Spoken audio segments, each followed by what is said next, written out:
20 জুলাই 2024 আজকের পঞ্জিকা। আষাঢ় মাস শুক্লপক্ষ চতুর্দশী তিথি, দিন শনিবার। চন্দ্র রাশি ধনু।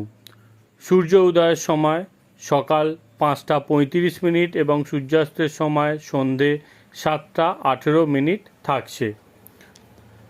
অভিজিৎ মুহূর্ত সকাল 12টা থেকে 12টা 54 পর্যন্ত থাকছে। যম ঘন্টা দুপুর 3টে 39 থেকে 4টে 34 পর্যন্ত থাকবে। রাহুকালের সময় সকাল 9টা থেকে 10টা 44 পর্যন্ত থাকছে। যেমনটি আপনারা অনেকেই জানেন যে রাহুকালে কোনো রকম শুভ কাজ করা উচিত না, বা এমন কোনো কাজ শুরু করা উচিত না যেটা থেকে আমরা লাইফ টাইম পর্যন্ত সুবিধা নেব।